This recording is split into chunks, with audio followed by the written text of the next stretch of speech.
way to power your home. In fact, the average electricity bill in Australia has more than doubled in the last 15 years, but not for the ones who went solar. Unlike your electricity bill, the price of solar has actually come down, and there's also government rebates available. So what are you waiting for? Join the 2 million households already saving hundreds of dollars every year. See how much your roof could be making you at solarpowerco.com.au. Go solar and get $500 cash back with the Solar Power Co, Australia's most trusted solar brand. solarpowerco.com.au. You're listening to the State of Our Football Nation on FNR.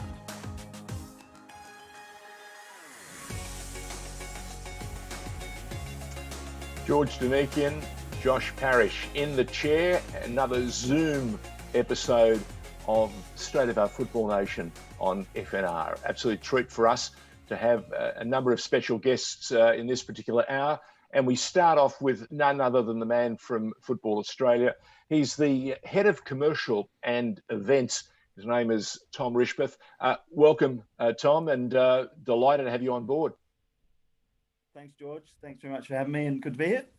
It's always terrific to catch up with smart young South Australian boys who have had a tremendous sporting career. They understand legacy. They understand the enormous reach that sport has. And you've taken another level. You went overseas to sort of ply your trade and extend your business interests, and you ended up creating some magic. Just take us back and give me an idea of what was in your head when you left the country after a career in football, and thinking to yourself, look, there's got to be another way to make a quid. Oh, thanks, George. Look, I'm glad you touched on the South Australian patriotism at the start of the call. I'm a proud South Australian growing up in First Murray Bridge and the Adelaide Hills.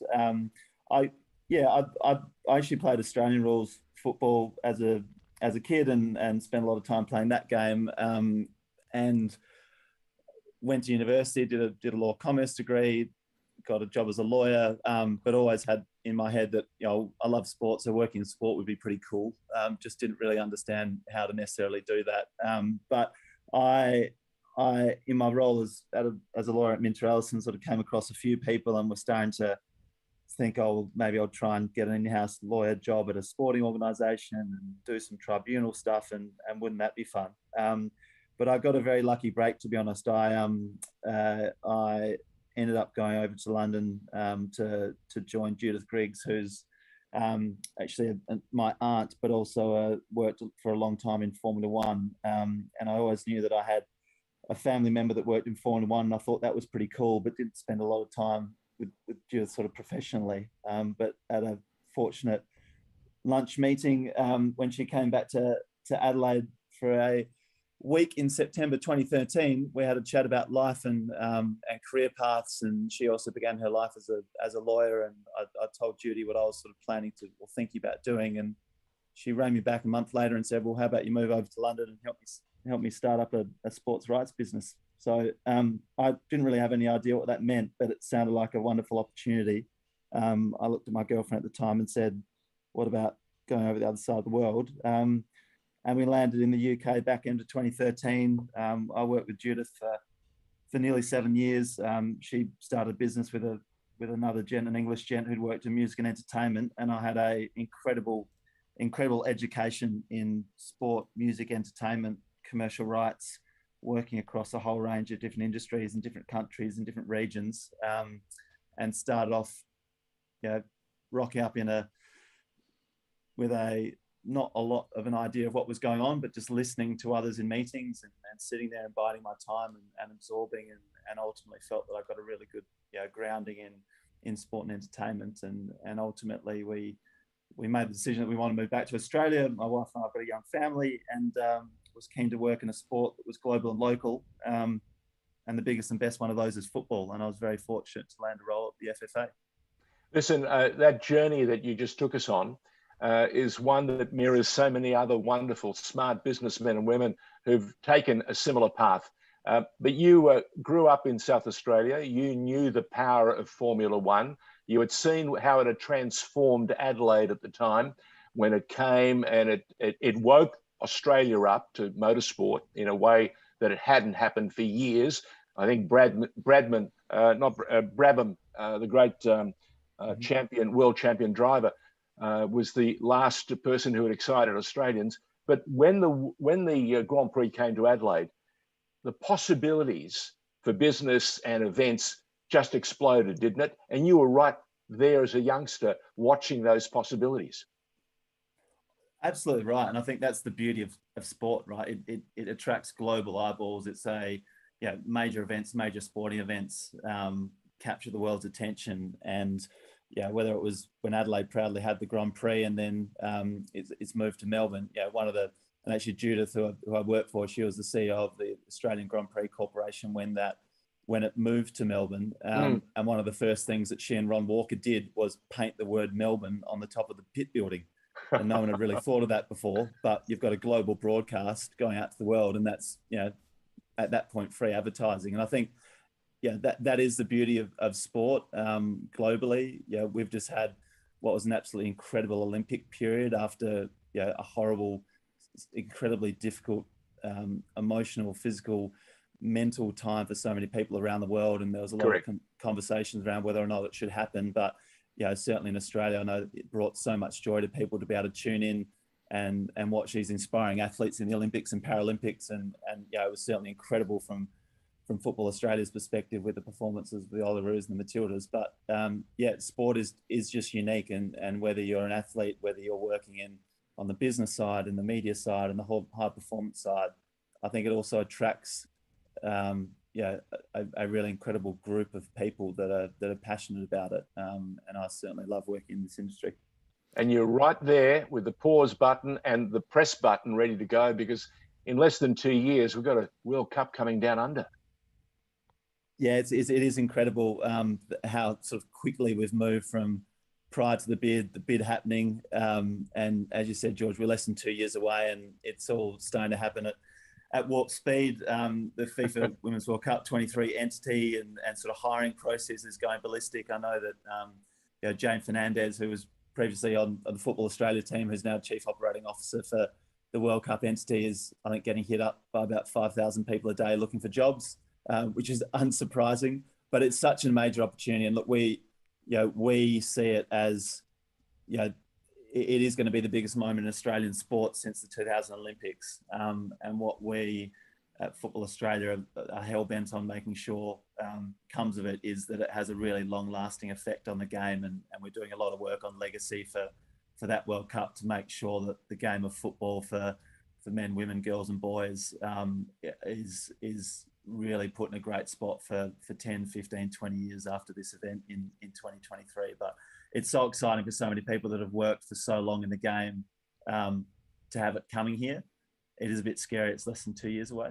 FIFA have still got a Men's World Cup to get away before then as well. But for everyone in Australian football, I know that a lot of people are really looking forward to that moment, and hopefully it'll bring a lot of football fans and football people a lot of satisfaction to have Australia and New Zealand hosting such a major event in the global sporting world. Speaking of the Matildas, in light of your remit in the commercial area, Tom, I mean, the Matildas are blessed to have some not only extremely gifted players, but extremely marketable athletes in that squad. And you think about Sam Kerr, doing a backflip on any advertisement you can name, Steph Catley, Ellie Carpenter, the list goes on. But what is Football Australia's role in bringing some of the other players in the squad up to that level of household name? And where is the next Sam Kerr or Ellie Carpenter coming from in a kind of marketability commercial sense? And does Football Australia have a role in growing the profile of the younger Matildas players who are coming through? Yeah, Josh, great question, and glad you asked, actually, because the answer is yes, absolutely. A number of things that we're doing in the commercial program at Football Australia are very much focused on enhancing the profile of not only the brand and the team of the Socceroos and the Commonwealth Bank Matildas, but the athletes within it. And everyone continues to talk about some of the heroes of our teams in years gone by. We've got heroes currently, but we've got heroes that are coming. But for Football Australia's perspective, the athletes are the ones that are putting on the show, and we want them to be really well known. That's good for the game locally and globally. And we're obviously very fortunate. We've got some incredible talent in both teams at the moment. Sam gets a huge amount of attention, but what we're saying, and probably a slight strategic shift with our commercial focus, and what we're really working hard with our existing partners and future partners on, is that we really want them to be proactively marketing their relationship with us, and we're really pushing them to do as much as possible to put the faces of our players on television commercials, on billboards, on packaging, and that's something that we probably haven't done as good a job of in years gone by. But it's really exciting that it might seem like small things, but from day one of Commonwealth Bank's relationship with us, they've got a national out of home campaign with a celebratory shot of the Commonwealth Bank Matildas that is struck up on highways and billboards right across the country. Now, I wish there were a few more people in their cars at the moment seeing it, but that type of activity is really important for us, because especially with women's sport, the harsh fact is that only just over 10% of sporting media at the moment is focused on women's sport. And we feel very, very fortunate that we happen to have the national sporting team, the national women's sporting team, that is arguably the pioneer and the leader in terms of bringing fans into women's sport and women's football. And our partners like Commonwealth Bank are doing an incredible job to change that mantra of, well, if you can't see her, you can't be her. And these athletes quite rightly inspire many people at the moment, and we want them to continue doing that. And part of our commercial strategy, especially around the Commonwealth Bank Matildas, is that we want to ensure that those 23 players that are selected in the squad for 2023 are household names prior to the World Cup, not afterwards. And it's not just the Ellies and the Stephs and the Lydias and the Sams, but it's the entire squad. So we're pushing our commercial partners to do more. They're thankfully doing it. Again, small plug for Cadbury. If you're in, pick up a block of dairy milk this month, look out for the Alana Kennedy Matilda's Cadbury blocks. Commonwealth Bank are doing a great job. Our new broadcast relationship with Network 10 is all about really building the profile of our athletes as well. And they have obviously taken the live rights for much of our content, but we've got some really wonderful commitments from them to push football into their other broader entertainment network offering, which is really exciting for the sport and something that we haven't had as much of in the past. So there's certainly a number of, levers that we're really starting to pull, Josh, to try and ensure that the profile of the senior players in both teams, but also, those that are on that next path are getting comfortable with having their faces, shown around the nation and around the world. And getting the appropriate media training to make them very much capable of taking advantage of every door that opens and every opportunity that presents itself. It's a very exciting time. Tom Rischbieth is our special guest on FNR's State of Our Football Nation. He's the head of commercial and events at Football Australia. It's a seriously exciting time. And as he just mentioned a moment ago, right on the cusp of one of the most exciting events to come down under.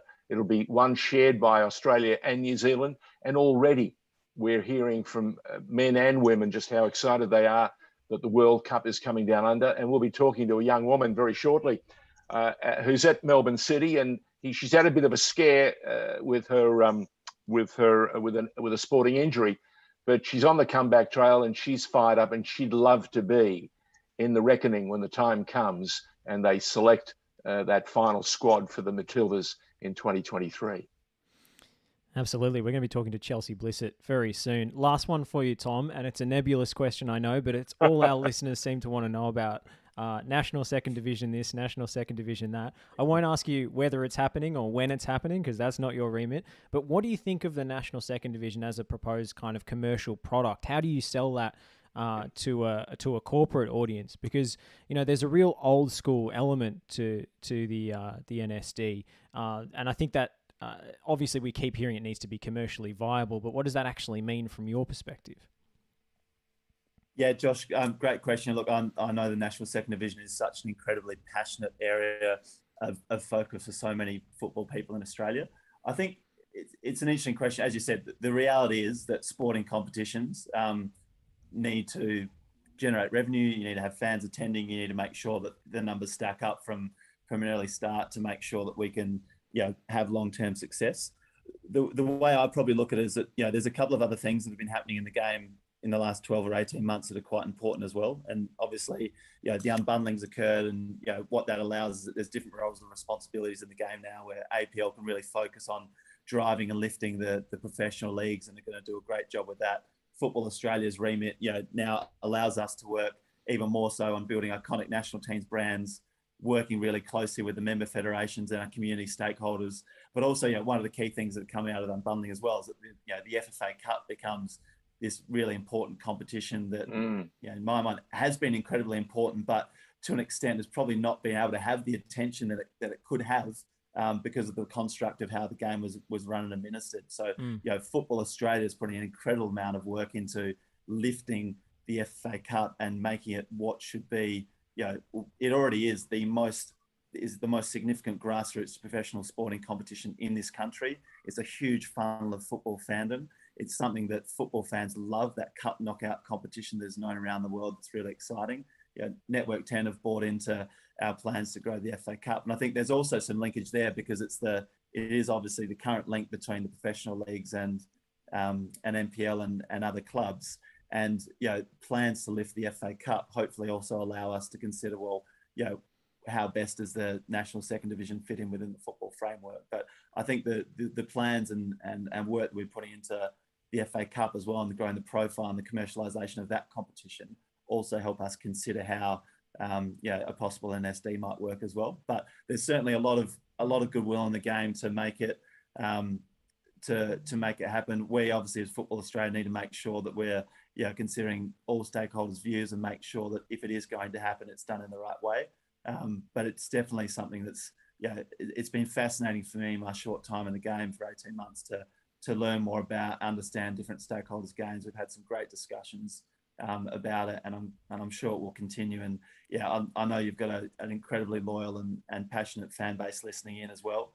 What I would say is that I'm not a traditional football person. I grew up in Adelaide. I played Aussie rules and cricket, but I'm absolutely loving being part of this genuine new era for the game in Australia. And I think there are so many things that are going on at the moment that are going to place this game in a really great spot in the long term. And that's super exciting to be a part of. And I hope the fans of the game are really feeling that goodwill and that change at the moment as well. Thank you very much for joining us, Tom. And we look forward to catching up with you again as more and more of this new era takes shape and we start hearing about more exciting events just around the corner. Tom Rischbieth, the Head of Commercial and Events at Football Australia on FNR. Back with another special guest in just a moment. Since 1998, Lanco Group has been providing superior civil engineering solutions and advice to developers, local government and service authorities across Australia. Lanco Group is known for delivering sustainable, efficient solutions. By working closely with clients, Lanco Group is able to meet the complex infrastructure requirements for residential, commercial and industrial developments on time, on budget. Find out more at lancogroup.com.au. Lanco Group, your business partner for engineering solutions. Are you looking to change your destiny in life? Be your own boss? Start your own business? If you are, you need people who understand your needs and are committed to helping you make it happen. At DKP & Co Chartered Accountants, we are more than just accountants. We are business advisors, taxation consultants, and strategists that specialise in setting up businesses. We understand the client and give them the very best customised advice and strategies to achieve their goals. Visit our website, dkpco.com.au, or give us a call today on 03 9023 9370. Fast, proactive, personal. That's DKP & Co Chartered Accountants. Buying your electricity from the big energy companies is now the most expensive way to power your home.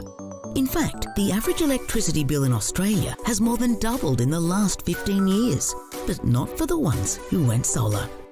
Unlike your electricity bill, the price of solar has actually come down, and there's also government rebates available.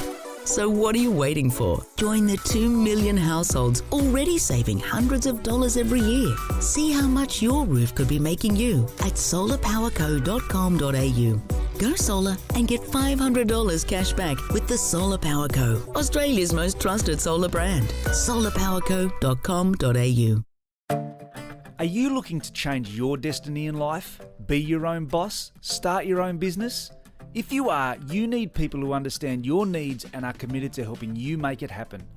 At DKP & Co Chartered Accountants, we are more than just accountants.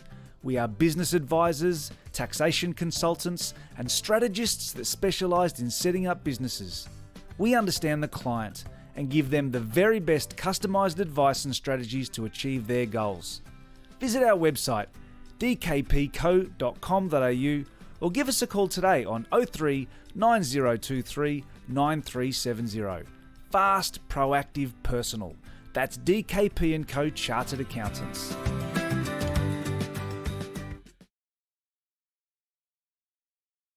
Since 1998, Lanco Group has been providing superior civil engineering solutions and advice to developers, local government and service authorities across Australia.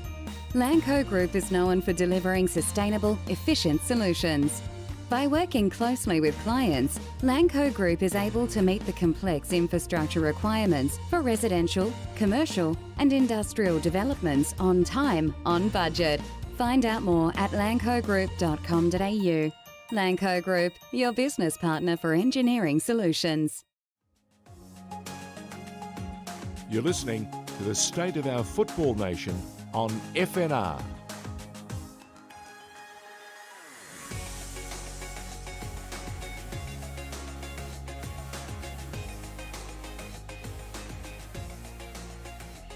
Welcome back. State of Our Football Nation broadcasting in the virtual studio over Zoom these days, but we are delighted to be joined by Melbourne City W League defender Chelsea Blissett. Chelsea, welcome to FNR and also welcome back from, it's been too long, your injury absence. I think every W League fan is excited to see you back out on the park.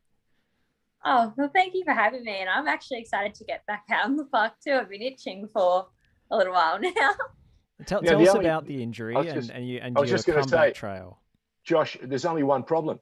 She's on the pitch, but it's in Queensland. When are we getting her in Victoria?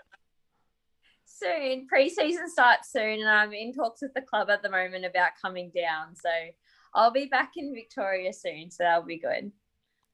So how's the comeback trail been? Tell us about your recovery, what you've been through, the processes, and how's the knee feeling now? So in December of last year, I tore my ACL during pre-season, which was tough.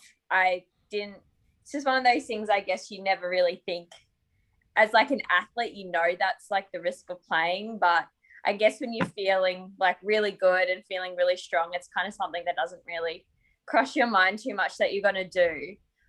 And the kind of downside to doing it so late in the year is all elective surgeries were closing down. So I didn't get my surgery until January. Oh. Yeah. So when I was in surgery, it turns out I tore my ACL and my meniscus when the MRI didn't show the meniscus. So like post ACL, like post coming out of surgery, I was on crutches for 6 weeks. So that for me was like really tough, because I'm such an active person, like not just like with football and stuff, like I have to be constantly doing something, whether that be like mental, physical, like I really struggle to sit down, and I'm very independent. Like I moved away from home when I was 16 years old to like pursue playing football. My parents supported me 100%. And just like from then, I just been so independent. Like I was like, I need to get my P's, I need to do all this stuff. Like I need to like cook for myself, clean for myself, like all that kind of stuff. And I had to move back home for like the 6 weeks while I was on crutches. And it was the most excruciating thing I think I have felt for a long time, just from like a physical and like mental point of view. Cause I'm like my mum's helping me, like she's, really making sure I'm like taken care of and stuff. And I'm like, don't need taken care of. I can do it myself. I'm independent. And I'm like hobbling around the house, like on one foot, trying to do things by myself. So like that was a really hard like stage of my early rehab for me. And then once I got off crutches, I had a shoulder reconstruction. Oh, So wow. then I was in a sling for 6 weeks. So I was like on practice for 6 weeks, and then I was in a sling for 6 weeks. Do you get And it just frequent was flyer mentally points? like, Do you get frequent flyer points with all this surgery going on? Well, I actually tried to get frequent flyer points with my surgeon, and he's like, no, that's not how it works. And I was like, Wow. well, you've like seen me, you've like operated on me 3 times in 12 months. Like, surely that counts for something. Surely. But he's like, nah. So how's the body? How is it right this minute? We're My getting body's close to a actually feeling preseason. good. Yeah. What are the Yeah, medicos? What are the club's medicos saying? I haven't actually, well, when I last saw the club physios and stuff, they said that we were really happy with my progress, and that was probably around the 3-4 month mark. I haven't been back into Victoria since because of like the lockdowns and the border closures and stuff like that. But my physio up here, who's amazing, she's the Brisbane Royal physio. I met her through like Young Matildas. She's just taken such good care of me. And I have an exercise physiologist up here as well who has worked with my physio and has absolutely just, I think, physically taken me to like where I haven't been before. Like, because I've actually just been able to work on myself, like in the gym and all that kind of stuff that I hadn't been allowed to work on previously, just because of like loading and constantly moving and constantly being in a season. And I've actually been really lucky as I've had no real issues with my knee, like touch wood, but my friend Ali, who played at City, I think 2 seasons ago now, her and she did her ACL a couple of months before I did, making her NWSL debut. And the poor thing's been through an extra 3 surgeries after her ACL surgery. So I'm just like blessed and lucky that I, haven't had any issues with like tissue scarring and like my knee not being able to like extend or flex properly and stuff like that. And when I like started running and started changing of direction, it was held up really, really well. Now I'm back onto like one-on-one training, and now I'm actually getting back into team training at the moment. So I won't be back playing till January because that's my 12-month mark from so the 12-month date for my surgery, but will be able to participate in all of preseason. So that would be nice. So the mental challenge is the biggest one, is what, from what you're saying, is because Ali would be going through hell at the moment, huh? Yeah, well, she's actually just starting to I think she got fully cleared maybe like a week or 2 ago, which made me like so happy because she's just one of my closest friends and one of the hardest working people that I know. And it made me so happy to see that like she finally came out of the other side and finally gets to play. And, she like 9 minutes into her NWSL debut, and then she spent 14 months not on the field, like breaks my heart. But it was nice having someone there with me that had been through it, and her and I like chat like quite regularly. So, and she was probably one of besides my mum and dad and my boyfriend, she was like the first person I messaged, because I knew what she was going through, and like she was just like such a great support. I love that you got a pecking order. Yeah, there is a pecking order. So the phone. First on the phone, yeah. Josh? I was going to ask about the squad that City are assembling and the goals for the group this season, because it's such a story program in the W League and so much success. Obviously missed the finals, which kind of stunned everybody last season. But can't blame you. You weren't there. But coming back into the mix, I mean, what does the club need to do to turn that record around and get back challenging for silverware this season? I obviously think last season was, not our greatest season, and it's literally stats. So, you can't lie about that. But at the same time, I think it was a learning curve for everyone. We had lost out of the team that we had. I think there was only 3 or 4 of us. 3 or 4 of us that had been a part of the squad for the past couple of years and had been a part of that, like the legacy that City had been building. And I think the shock of COVID and everything like that, I think stunned everyone a little bit. And I just, think that the club did the right thing, and I think the club recruited well. But I just think that not everyone was on the same page, and not everyone was buying into the philosophy that we had, and which is fine. But to be a City player, it does take a certain person, and it does take a certain type of play to fit into the mold that we have. And I think this season, Rado is definitely assembling girls that will fit into the City mold a bit better and are all hungry to win, because, you know, my first year at City, we came off coming 5th, and that was devastating for us. And that was Rado's first year in charge. And the next year we came back hungrier. We didn't lose a game. We barely conceded a goal. So I feel like this season we're just going to come back hungrier and hopefully repeat something that we did now 2 seasons ago. And we need to score plenty of goals. Plenty of goals, yes. It's just been great catching up with you, Chelsea. We've been watching the signings. Another one this morning from Melbourne City's W League squad, and another addition to the team. So you'll have some interesting new teammates to find out all about when you get back to Melbourne. Do you have an inkling when you might land back in Melbourne, or does it depend on the Premier of Queensland? It doesn't depend on the Premier up here. I just think it depends when everything, I guess, is ready for us to come back in and start training. I think a little bit also depends on the Victorian government at the same time. I think it's everyone, but I think as soon as the club is ready and we've been given the green light to come in, I'll be on the next flight down. Fantastic. Chelsea, one of the highlights for me in the, unfortunately, behind closed doors games that we had to endure last season, and the highlight for me was that the only voice that you could hear was a Melissa Barbieri screaming from the sidelines. What is it like to have her as a leader around the club, whether in a coaching or playing capacity? Bubs for me is one of the most, I can't even put into words. Like, I think when I first met her, I was absolutely mesmerized. I was like, this is a boss lady, like 100%. Was that at South Melbourne? Was that at South Melbourne? Unapologetically herself. And she has so much knowledge and so much give. She is probably one of the most giving people I have ever met in my life. She just has the biggest heart. She loves football. She loves the club. She loves the girls. She is just such a presence to have because she is so passionate. And you know that she's got your back 100%.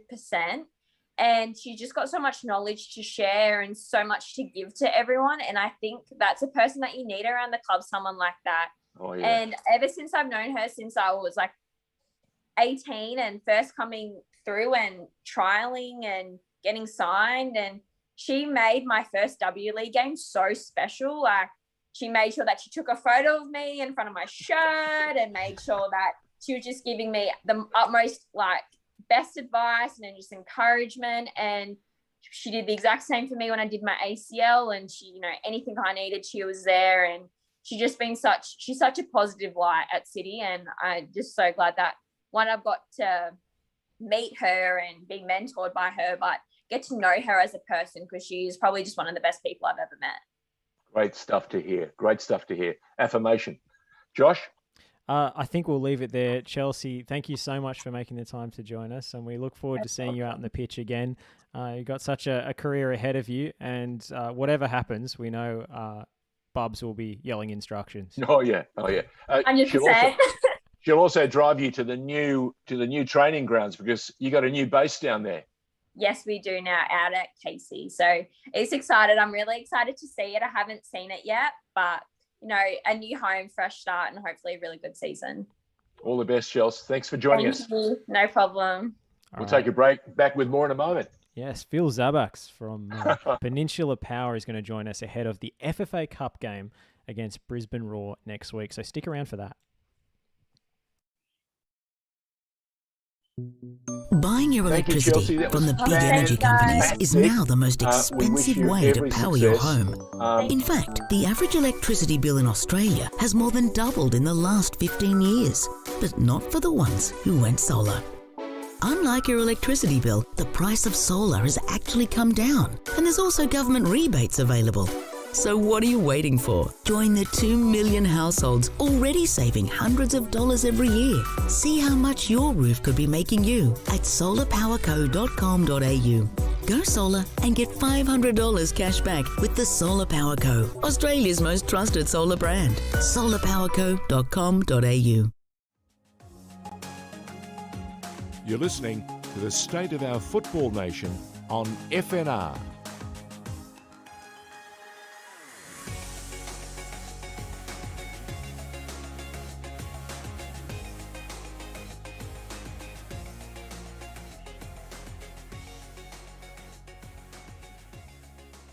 There's more to come. We're going NPL. You know, they say there's so much football not happening in Australia, namely New South Wales and Victoria. The NPL seasons have been cancelled, unfortunately, and so many people, are still feeling the pain. But thrilled to bits to hear that WA, SA, and Queensland are still playing. And more importantly, we've managed to catch up with a goalkeeper from Peninsula Power. And goalkeepers always good to talk to because they know their stuff and they're very protective of their patch. And Phil Zabaks is no stranger to mounting a rear guard. He's been a long-time player in the game. Phil, welcome to FNR, Football Nation Radio. George, thanks for having me. This will be good fun. Mate, it should be because you've been in the game for what seems, for us, a lifetime. Where did it start? It started as a junior down in Sydney, in the Southland Shire, God's country as they call it.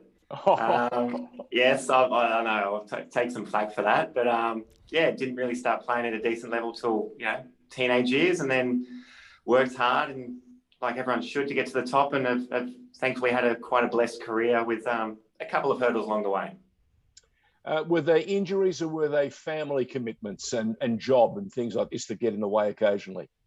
No, injury. So back in 2010, I had a brain injury down at New South Wales Premier League, and that put me out of action. So I had emergency brain surgery. I came back that season and played the grand final. Wow. So we wrapped up the premiership with Bonnyrigg that year. Whoa. And then 12 months later, I got taken out again and landed on the bridge of my neck. And unfortunately, I decided for a sea change and moved to Brisbane. So you were playing with the White Eagles. You won premierships with them. They were a powerful side. Some terrific football played in those days, and it was some pretty competitive competition too. How are you physically, and how long did it take you to get through what would have been a truly scary time, especially for your family?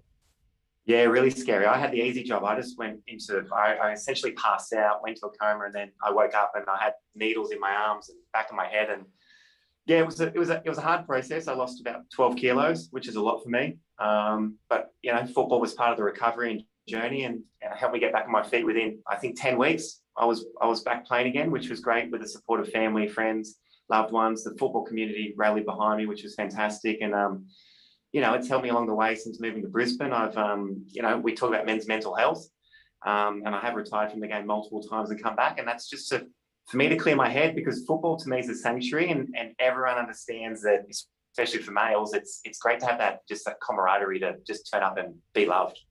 We've heard that time and time again. Champion men and women in the game who go through terrible times.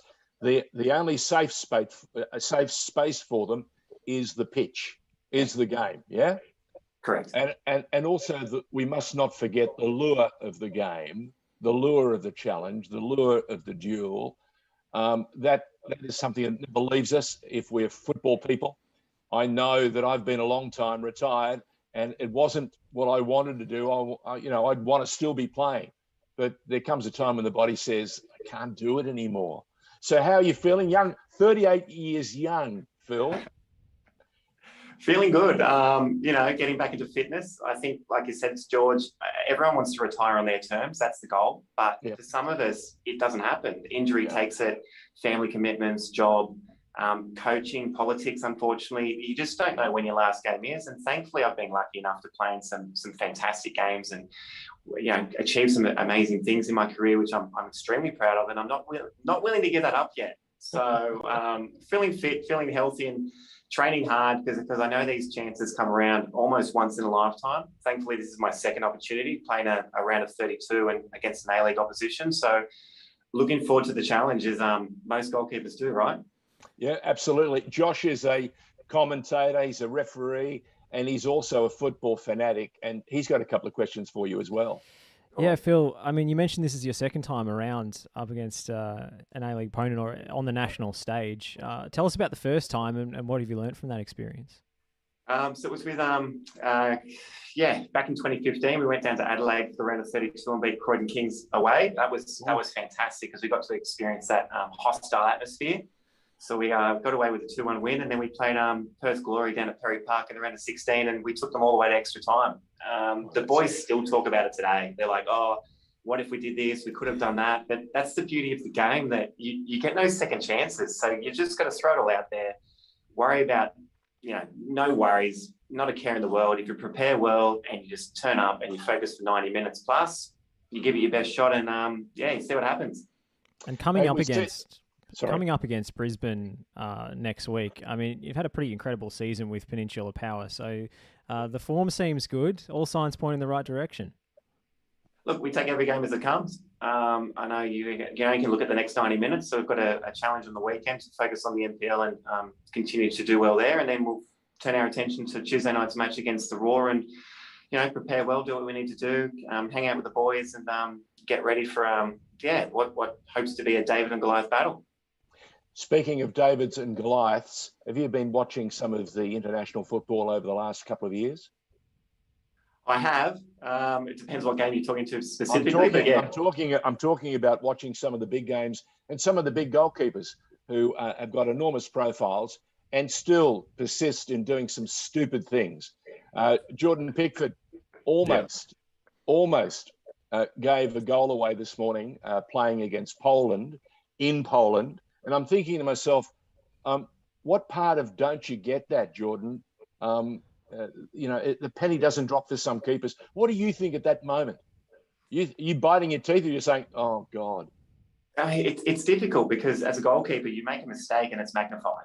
It's total. Yeah, it's over. Yeah, it is. So it's difficult because I always try and tell the boys that how do you replicate pressure, stress, anxiety in big ticket matches? It's very, very difficult to do. So sometimes you get complacent, and complacency is a big killer. And that's not just in football, that's just in life. So I think if you're aware of what's ahead of you, you understand what's behind you, and you just focus on the task at hand and you give it your full mental focus. Because for me, what happens on the field stays on the field, and my personal life, I can pick it back up after 90 minutes. I can press pause on all my issues and all my worries for 90 minutes because they're still going to be there at the end. Penalty shootouts.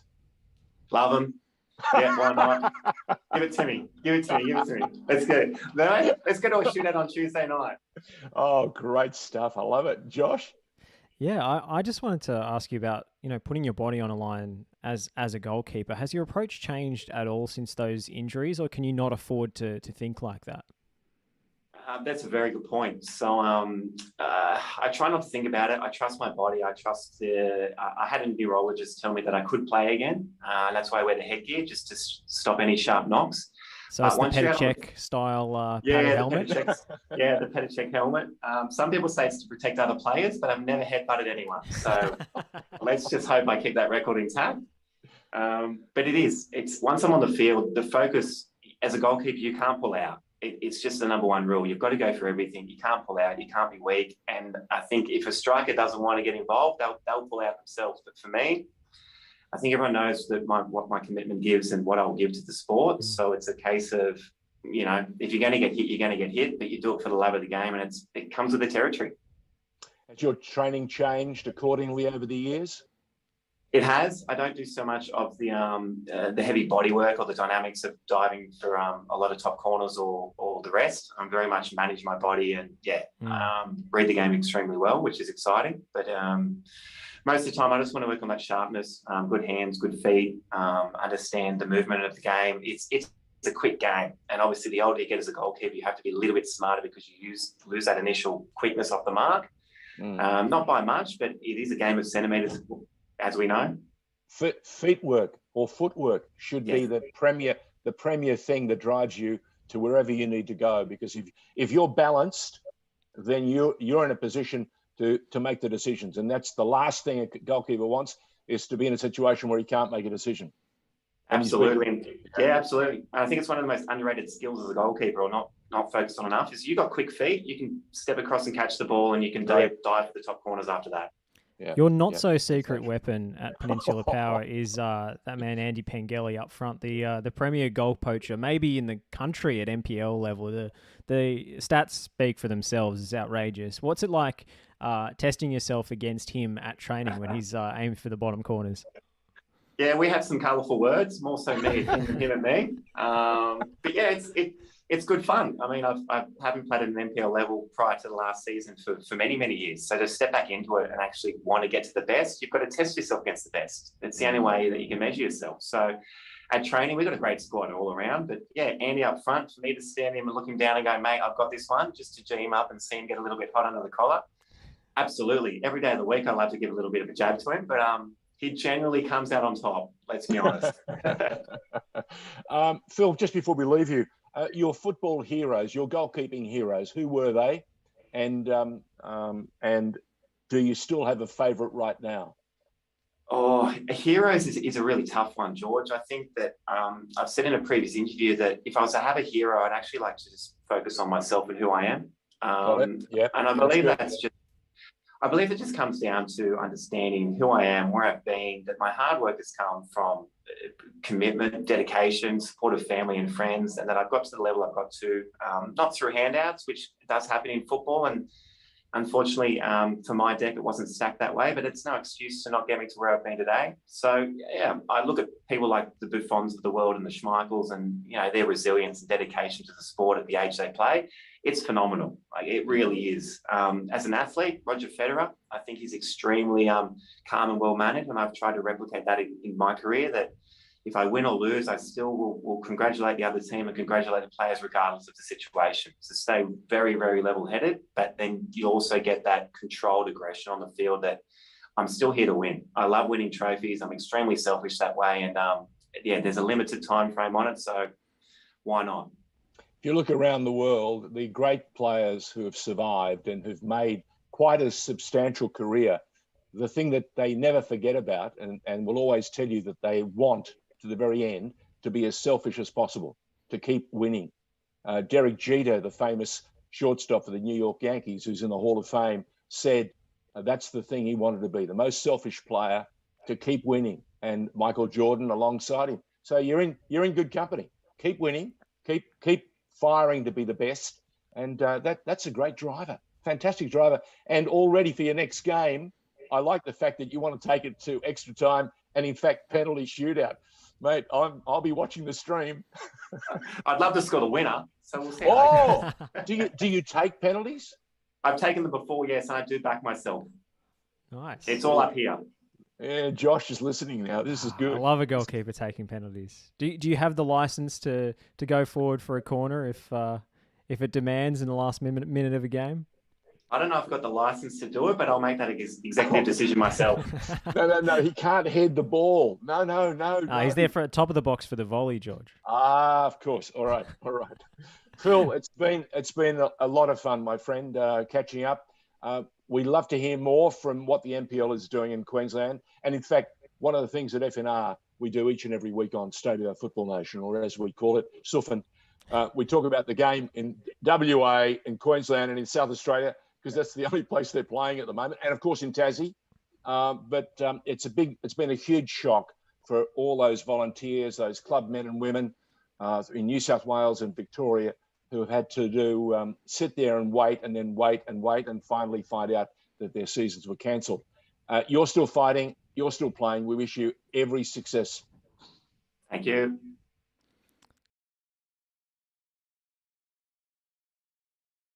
Since 1998, Lanco Group has been providing superior civil engineering solutions and advice to developers, local government and service authorities across Australia. Lanco Group is known for delivering sustainable, efficient solutions. By working closely with clients, Lanco Group is able to meet the complex infrastructure requirements for residential, commercial and industrial developments on time, on budget. Find out more at lancogroup.com.au. Lanco Group, your business partner for engineering solutions. Are you looking to change your destiny in life? Be your own boss? Start your own business? If you are, you need people who understand your needs and are committed to helping you make it happen. At DKP & Co Chartered Accountants, we are more than just accountants. We are business advisors, taxation consultants, and strategists that specialise in setting up businesses. We understand the client and give them the very best customised advice and strategies to achieve their goals. Visit our website dkpco.com.au or give us a call today on 03 9023 9370. Fast, proactive, personal. That's DKP & Co Chartered Accountants. Buying your electricity from the big energy companies is now the most expensive way to power your home. In fact, the average electricity bill in Australia has more than doubled in the last 15 years, but not for the ones who went solar. Unlike your electricity bill, the price of solar has actually come down, and there's also government rebates available. So what are you waiting for? Join the 2 million households already saving hundreds of dollars every year. See how much your roof could be making you at solarpowerco.com.au. Go solar and get $500 cash back with the Solar Power Co, Australia's most trusted solar brand. solarpowerco.com.au. You're listening to the State of Our Football Nation on FNR.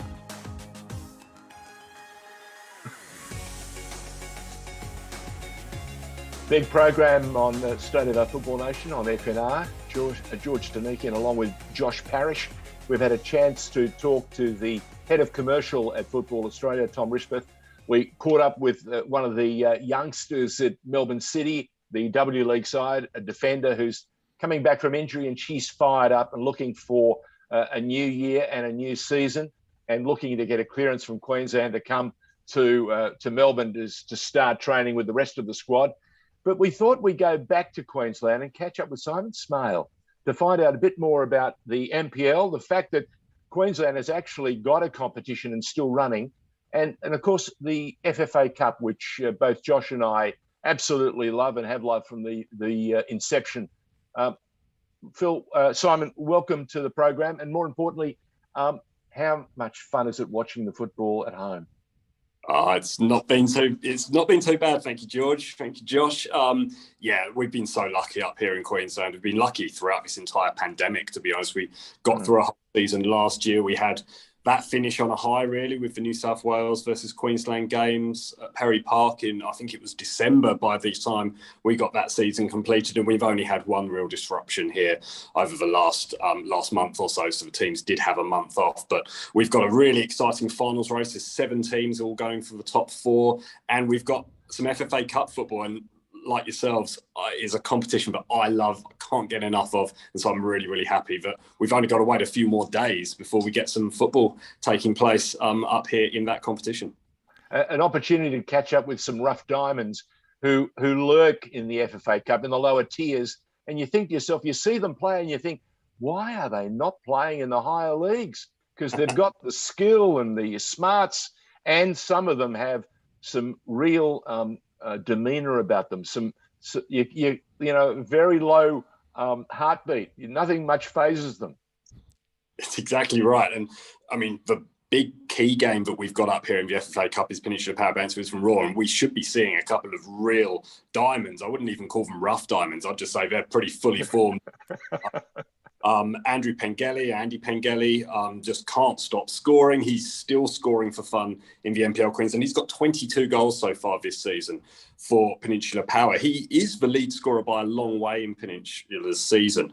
So he's going to be the one that everyone's going to be keeping their eyes on against the Raw. The Raw, though, did have blooded Jez Lofthouse, who's a player that everyone in Queensland knows. He's been with Olympic. He actually played in pre-season for the Raw a couple of weeks ago up in the Wide Bay. Scored a couple of goals as well.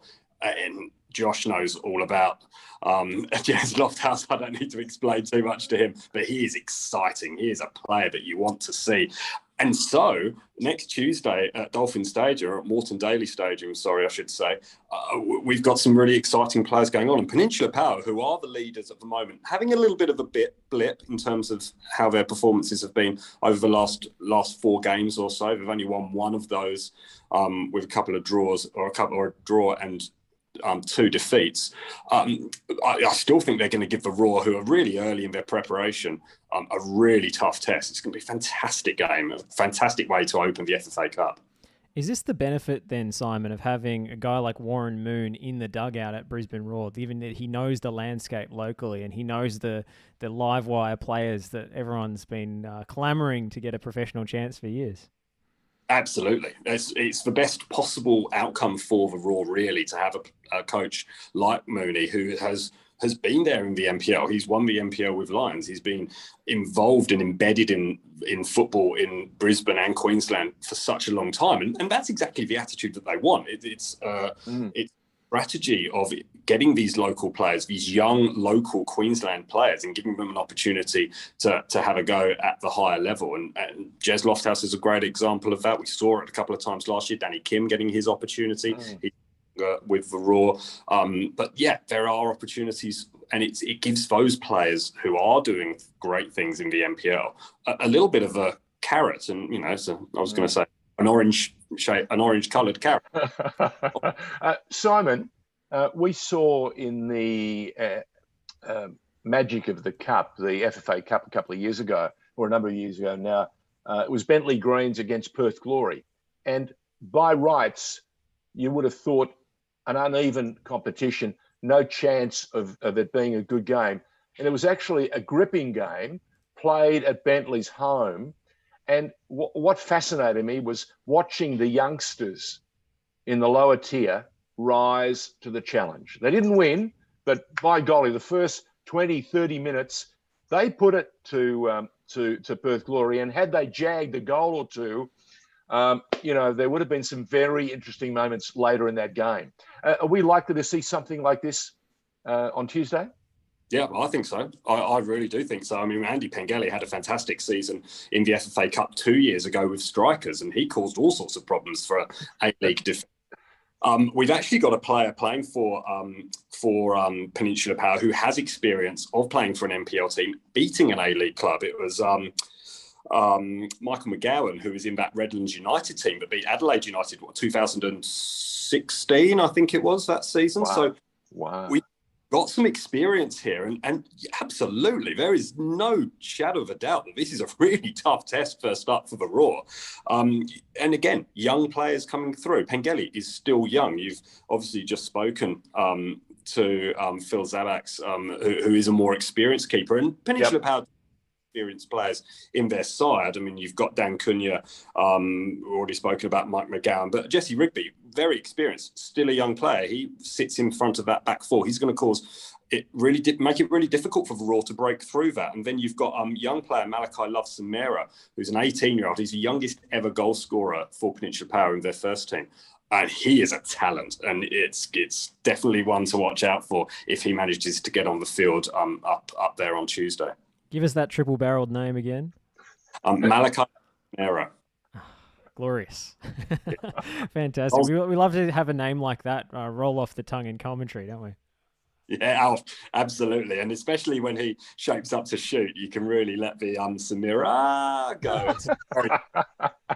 Nice one. So tell us about Peninsula Power as a unit. We've heard about some of the individual talents, but what kind of a challenge did they present as a side stylistically and physically? They are physical is definitely a word I'd use to describe them. They certainly aren't afraid to throw their weight about. They've got some pretty big players in that lineup. I mean, Andy Pengelly himself, he's quite a big unit up front. He's got all the skills, he's got all the finesse, but he can move himself around and really make defenders work. They're incredibly well organised. Aaron Philp has got that team down to a T. They're so finely tuned. Defensively, they're so solid, and they're always threatening going forward. So, again, just very well organised, I think, is a team that you're going to see. And that is going to play into their hands as well. The fact that they've been playing over the last few months and the Roar haven't. If the Roar are too sloppy, then they're going to get caught out. Well, There's another game. It's the Knights up against, is it Edge Hill? It is Edge Hill United up in Cairns, yes. And what do you make of that? How close a competition is that going to be? It's going to be really, really interesting because the Knights have been a little bit hit and miss this season. They really have. They 1-1 since the break. They lost to Olympic, then beat Moreton Bay United. So this is since the 1 month off that we've had. And then before that, they were very up and down, getting a win, then getting defeats. And so they have been a little bit up and down. They've got real quality in their team. Though the front three, Kai Tipaldo, Curtis Stoller and Jason McQuarze, superb. Absolutely superb. And they've been so lively in the last few weeks in particular, without necessarily getting the rewards. All done at the all being directed and I guess being orchestrated by the puppet master Mitch Nichols, who of course a name that's unfamiliar to anyone who's followed Australian football of the last few years, but he's really relishing being playing quite a free role actually for Knights. He pops up all over the pitch and just directs traffic, and it's really quite incredible to see. He turned it on for about 15 minutes against Moreton Bay United on the weekend, and they scored 2 goals. And it was as simple as that. He managed to just turn the game completely on its head and got Knights a 3-1 victory. So he's got a real quality. But Edge Hill United, again, they're not a team that are in the NPL. They're outside of that system. They are top of the FN Far North Queensland Premier League, though. 14 wins in 16 games. I think their last defeat was back in June. So they've been on a fair run. But they have got experience of NPL football in their team. Chris O'Hare, who's got 29 goals in 15 games in the league. Ooh. Yeah, he's a good goal scorer. And he was a good goal scorer with Cairns FC and Far North Queensland Heat when they were in the National Premier League Queensland a few years ago. His teammate Josh Taylor, he was also a player with Cairns FC, so they've got that sort of experience as well. And they've got a lot of players who were involved in that Cairns setup and that Far North Queensland Heat setup during the NPL. So they're going to be far from this community club team that are going to be a bit of a pushover. It's going to be a really tough test for Knights, having to travel all the way up north. It's a fair trek to get to Cairns, a couple of hours on a plane. So yeah, they're no mugs. They've got a lot of experience, a lot of NPL experience. They're going to be a real tough test. It's going to be, I honestly, you could flip a coin with that one, I think. Edge Hill, very, very keen and very, very up for that match. There you go. That's fascinating because it's hard to actually, as an outsider, without having the familiarity with the kind of labyrinthine league structure in Queensland, to actually pinpoint what level they're playing at or equivalent. If you had to put your finger on it, what kind of tier is this equivalent to in Queensland? And are they sort of an exception to that given how successful they are in their local competition? Yeah, that's a really interesting question, Josh, actually, because you're right. I mean, just based on the talent they had, Cairns and Far North Queensland Heat were always there or thereabouts when it came to playing finals in the NPL Queensland when they were there. Cairns doesn't have a team there anymore. The only real team that's outside of the southeast corner in the NPL and in the entire Football Queensland setup for the NPL is Mackay. They're having a real rough season. So you look at how these teams play in their local competitions and they're scoring plenty of goals. I mean, Chris O'Hare, 29 goals. You'd say he's probably finding it quite easy to bag a hatful every single time he takes to the pitch. But I'd say the level of the league, it will be varied. I'd say it probably goes to the sort of what would be NPL 2, NPL type 3 probably competition. But then within that, you've got some real talent. And Edge Hill, they're one of the talented groups. They're very hard to beat up there. And again, they'll be keen. There's an absolute chip on the shoulder, and rightfully so, about there not being too many tropical north teams represented in Football Queensland competition. And they're going to want to show everyone that there is still talent up there, and it is a good historic football nursery right up there in the north. So they're going to be really keen. You never need a good excuse to put on a great competition, eh? Especially Simon, Josh warned me that you'd be full of the best advice and the latest info, and he was on message. Well done, Simon. We wish you a tremendous opportunity over the next few rounds to see some terrific football. We're thrilled to bits that there is football still being played in Australia, WA, Brizzy, and of course South Australia.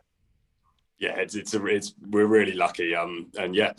looking forward to a big weekend. This weekend, actually, 6 of the top 7 play each other in the NPL. So don't look forward to Tuesday night just yet. Some big matches taking place this weekend as well.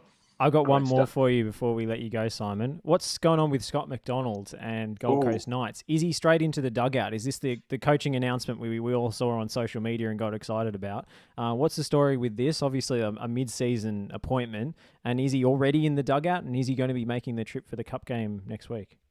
He's not already in the dugout. The team down there at Knights thought that would probably be unfair to everyone involved at the moment. So he's actually just going to take charge from next year. Right. But yeah, it's exciting. It gets a lot of exposure to Knights, and Knights are a team, but we've spoken about this before. They're hugely ambitious in what they expect moving forward, and Scott McDonald is an appointment that really speaks to that. They want a big name, and Knights, again, like I said, they've been a little bit up and down this season, but you're not going to find too many people who've got more experience in tougher leagues around the world to be able to impart some knowledge to a pretty talented group of youngsters and a pretty talented group of more experienced players that are already there. So it's really interesting. Great appointment for the league. I'm looking forward to seeing how he goes, because obviously great player doesn't always translate to great coach. So we'll have to see. Well, having spoken to Scott and interviewed him before, he's got I think the kind of mind that I think will adapt well to coaching, if I had to predict. But yeah, very, very sad that we had to cancel the Croatian tournament, the Croatian Cup, which would have been held on the Gold Coast, of course, as they stepped in place of North Geelong here in Victoria. But of course, that's all called off now. But that's a show of just how serious an operation it is up there on the Gold Coast. That at very short notice, they were going to say, "Yep, we're going to host that." Yeah, it is very impressive up there. I was lucky. I was commentating down there on Saturday, and it is always a pleasure to go down there and watch football. They are very professional in everything that they do. So yeah, it's going to be good to see McDonald in the dugout next year in the NPL. Of course, Matt Smith's Brisbane City have pretty much wrapped up promotion from the FQPL as well, so he'll be in the dugout too. So got a couple of former A-League greats. Butting heads, not on the pitch. So are you calling a game this weekend? Yes, I'm at Olympic against the Raw Youth at Goodwin Park. So that's second against fourth at the moment. So very, very big game. Second against fifth, sorry. So Olympic are fifth at the moment, but it's so tight in that top 7, really. So every point is vital, and it's a big, big game. Like I said, 6 of the top 7 are all playing each other this weekend. It's the best game to call, the close ones.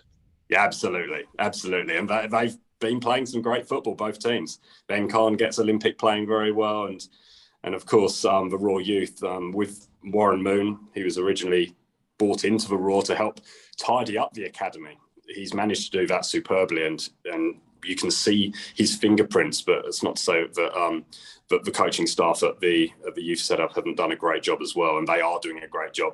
This is the best they've ever played in the NPL in their entire history in the competition. So a lot of really great players. Cyrus Demi has been tearing up trees in that competition. So yeah, looking forward to it. Should be good. Well done. So much exciting talent on display. Football Queensland and NPL Queensland really comes to a crescendo in these last couple of weeks, and we've got the spotlight of the FFA Cup next week. So it's a good time to pay attention to football in Queensland. Simon, as always, absolute pleasure to chat to you. Yeah, lovely to speak to you both. Enjoy the weekend's football, and enjoy the first rounds of the FFA Cup as well. Thanks for having me on. Have a good call, Simon. Will do. Thanks, mate. Simon Smale joining us on FNR's State of Our Football Nation.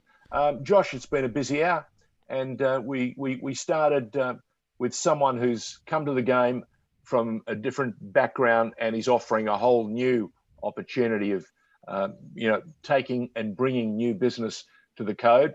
It'll be very exciting to see how things flow. Yep, if you've missed any of that, check out the podcast platforms. We'll leave it there, George. Always a pleasure. Chat to you next